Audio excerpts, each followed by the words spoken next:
Good morning. This is Sam Robinson. I am the Gnostic Syncretist. I'm sorry I've not done a video in a while, but I will be doing one today.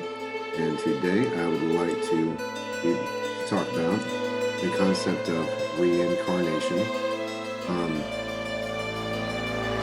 and why it's a feasible concept, why it is in some ways scientifically verifiable. There are several studies, a couple studies I want to go over by a certain scientist at the University of Virginia School of Medicine and Psychiatry.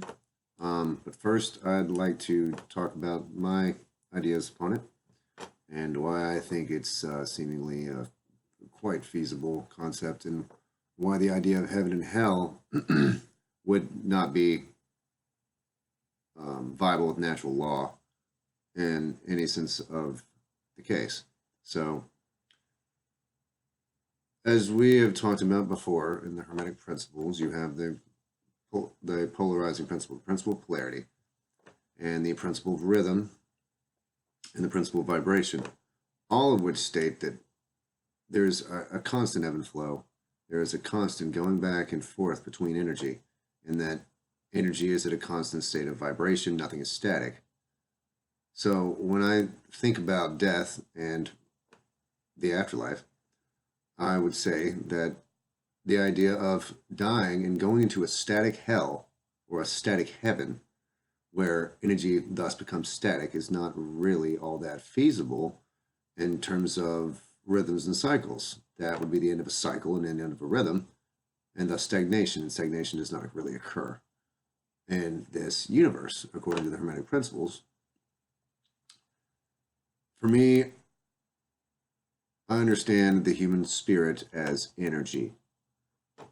It is an eternal, immutable energy that cannot be changed, cannot be altered, cannot disappear. And according to Einstein, we have, the law of the conservation of energy, how energy cannot be destroyed. Why would that not also apply to the idea of the soul and the spirit?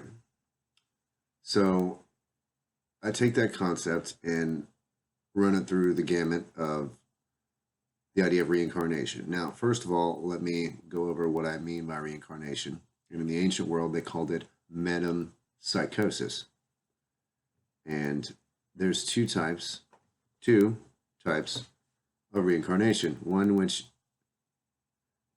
seems quite logical, the other one which does not seem to be quite so logical. In Hinduism, you have what's called the transmigration of the soul. Transmigration of the soul is the idea that upon your death, you, based on your karmic repercussions, will be re-embodied or reformed into any type of life form that exists on the planet, and may not actually reincarnate as human. Transmigrate into a human body. You may transmigrate into a cricket. You may transmigrate into a water buffalo. You may transmigrate into a tree, into a flower. This doesn't seem to make as much sense to me. This seems to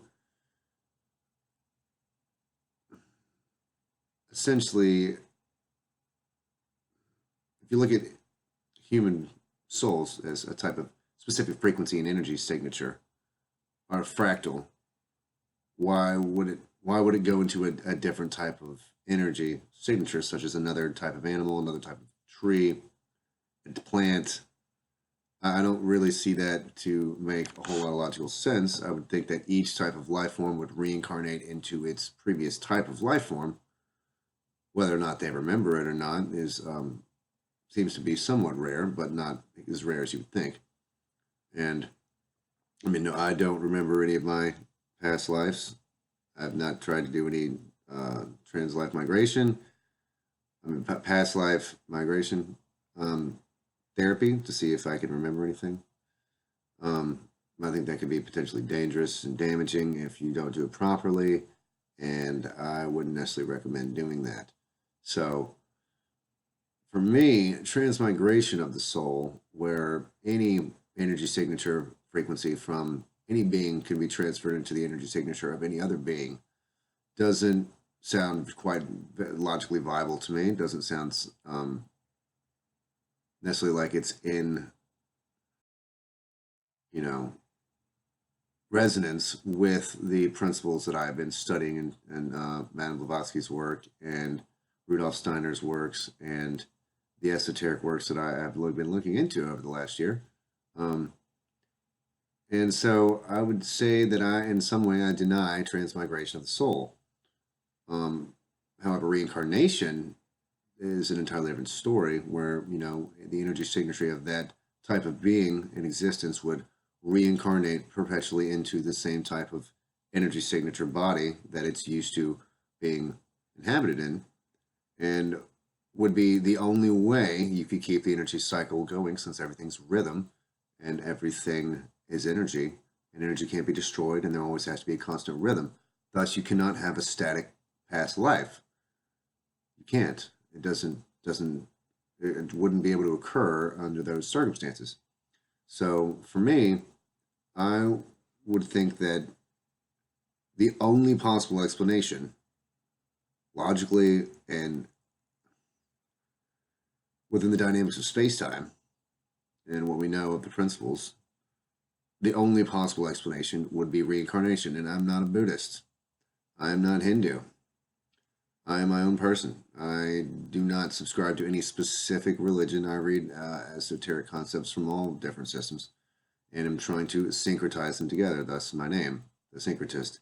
So for me, it's just not all that sound to think that you would have a static afterlife when nothing else seems to become static in that sense. Thus, just insinuating from the idea that you could go to hell or you could go to heaven. You want to say there's a hell?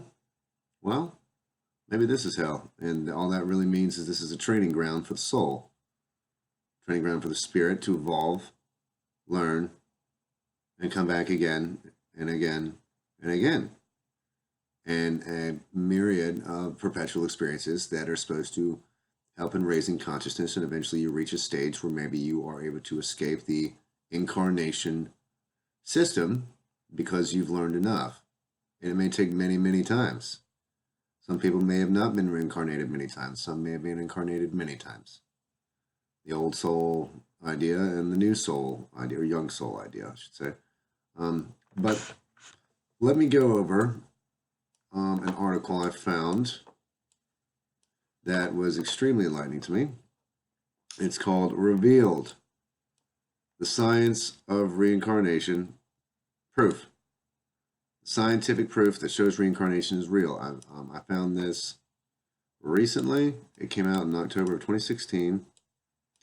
And it states, while many scientists will dispel the notion of reincarnation as a myth, there are some credible experts out there who believe this is a genuine phenomenon to be studied, examined, quantified, and is quantifiable.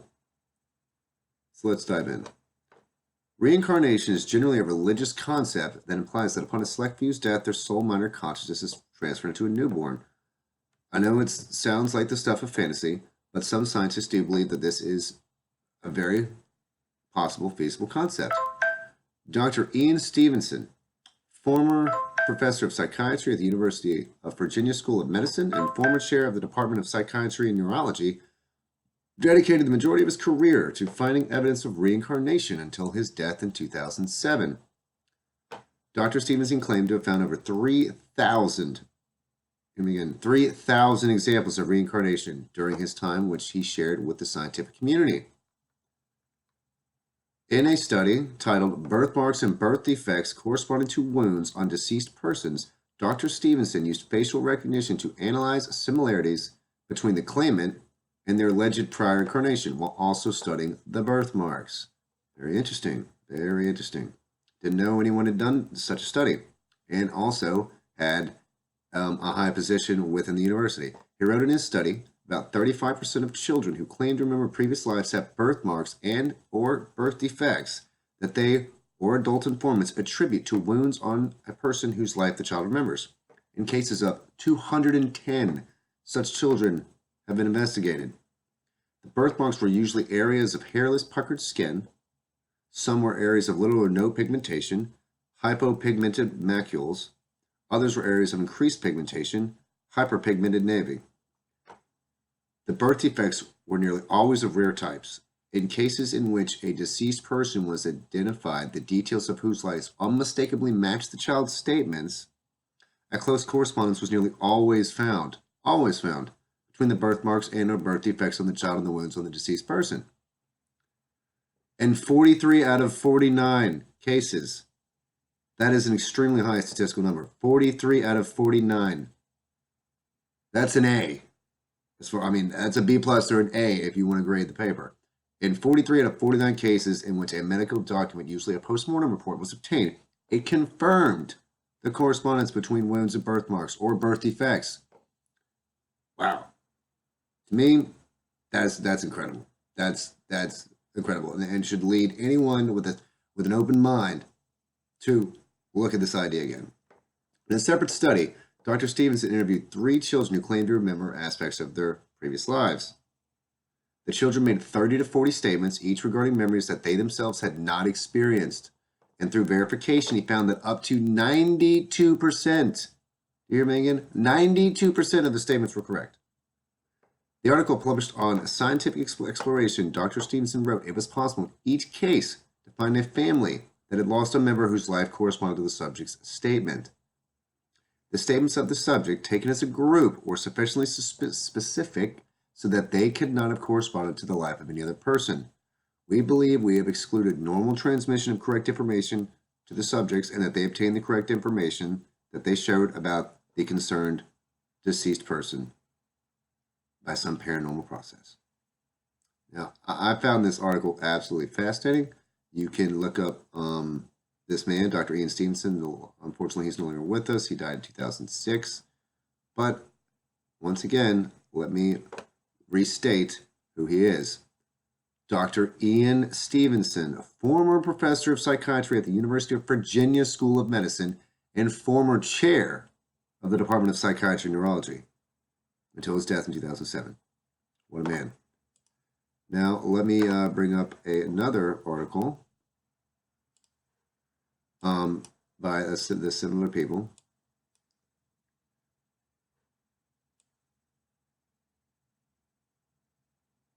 Alrighty, we'll give you 1 second. Whether you believe in reincarnation or think that it's a far-fetched fantasy of underdeveloped countries, there are simply too many of these stories to ignore them as nonsense.